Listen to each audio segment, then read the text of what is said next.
line 38a in Plato's Apology, the unexamined life is not worth living.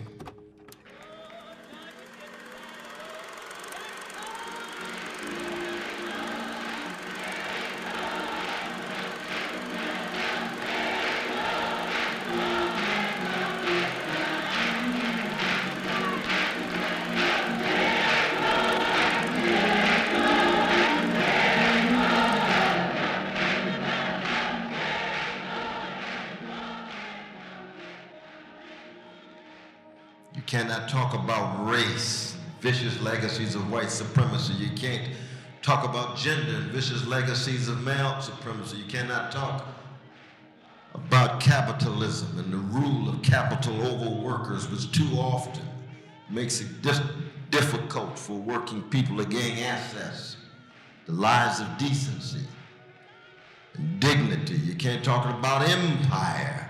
We began with an acknowledgement of our very precious and priceless indigenous peoples. And in acknowledging that, it's not just a symbolic gesture, but it's a reminder of the subordination, the violence, the dispossession. And yes, we must work with what we've got, indeed. First, to talk about the tradition that produced me in regard to race matters is not to begin with discussions about policy and politics. No, these are deep spiritual and moral issues. It has to do with the examined life.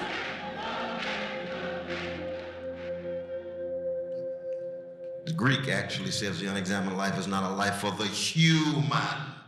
We know our English human derives from the Latin humando, H-U-M-A-N-D-O, and humando means burial and burying, that we are beings on the way to burial. And to talk about race is to raise the question, what does it mean to be human? What does it mean to be a featherless, two-legged, linguistically conscious creature born between urine and feces? Boy, that really brings us together in terms of our commonality, doesn't it? Most importantly, as Plato says, learning how to die in order to learn how to live.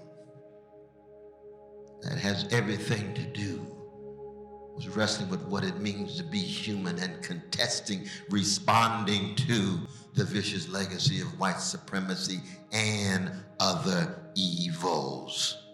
We could talk about the anti-Jewish hatred, anti-Arab hatred, anti-Palestinian hatred, hatred of women, hatred of gays, hatred of lesbians, hatred of bisexuals. But I'm zeroing in on white supremacy. I just want you to know that we need a universal vision when you're talking about what it means to be human.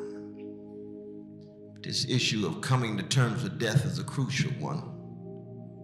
When Montaigne says to philosophize is to learn how to die, or when Seneca says he or she who learns how to die unlearns slavery, we can't even begin to talk about race unless we begin with the spiritual and moral dimensions of who we are. It's never a question of name calling and finger pointing. It begins with one's own self. That's the Socratic moment. 1% of the population own 40% of the wealth, and it is escalating all the time. But Professor West, isn't it the case that the statistics look so good, the economy's in magnificent shape? Given the statistical view of the economy, yes. Given the human view of the economy, there's still catastrophe. I still live in a country. 1 out of 2 children of color, black and brown, under 6 years old, live in poverty in the richest nation in the history of the world. That's a moral disgrace. Spiritually obscene that the most innocent can still be locked into poverty. Hardly any discourse about it. Any party. Why? Because to live in a world of denial is to live lives on the surface. the superficial levels of spectacle and image as opposed to substance, moral substance, spiritual content. What kinds of quality of lives are people living in those hoods, in those barrios, on those reservations? White poor in Appalachia, white working people so confused that they would choose a billionaire so deeply tied to big money, big military, and I would say mediocre, but that would be a compliment. What has been distinctive in the history of those who have tried to speak directly to race matters. He's not teaching hate, he's teaching history. Like the Ella Bakers. Brothers and sisters in the struggle for human dignity and freedom. Like Martin Luther King Jr. I have a dream.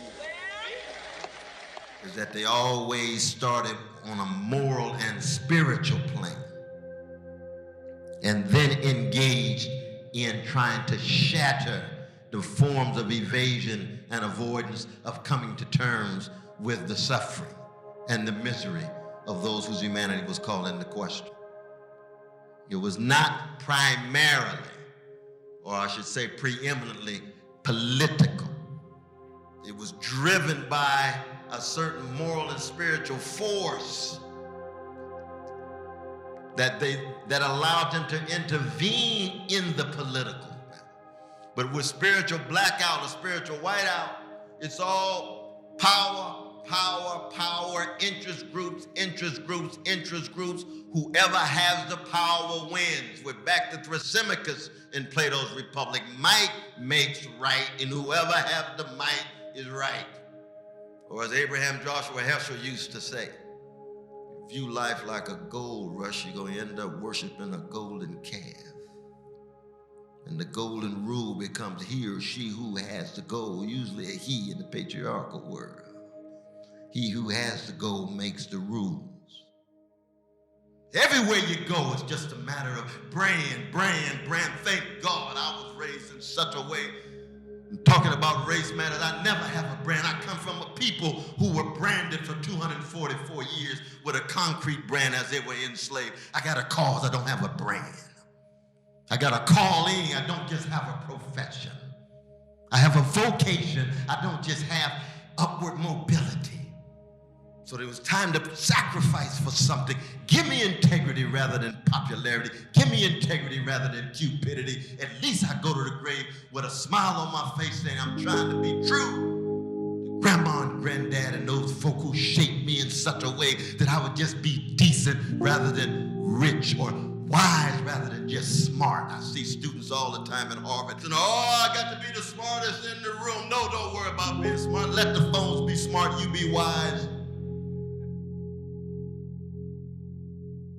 A lot of smart white supremacists, a lot of smart misogynists, a lot of smart anti-Jewish folk, anti-Arab folk. Where's the wisdom? Where's the compassion? Where's the empathy? That's what's required in talking about race matters, class matters, gender matters, empire matters, homophobia matters. And yet our young folk drifting. Many trying to bounce back. Black Lives Movement, very important indeed. Me Too movement, very important indeed. Best of the trade union movements, weak and feeble as it is, but still trying to fight back. Come to terms with race matters and gender matters and empire matters and class matters and homophobia matters. Really learn how to die so when you graduate, you won't just say, I went to college, but also say a college went through me. So you become more empowered, ennobled, humbled, broadened, more mature, more willing to take a risk and pay a cost, more willing to learn and listen with an intellectual humility, but also an intellectual tenacity. Humility is always the benchmark of spiritual maturity connected to tenacity. That's the history of black people at our best in America. And if we don't revive it in the next 5 to 10 years, you can rest assured that the curtain will be brought down on a precious democratic experiment called the USA that never came to terms with its empire, never came to terms with its white and male supremacy, never came to terms with its predatory capitalism in which a 1% can live lives of luxury and others barely gaining access, too many others barely gaining access to necessities. And that's what we're fighting against.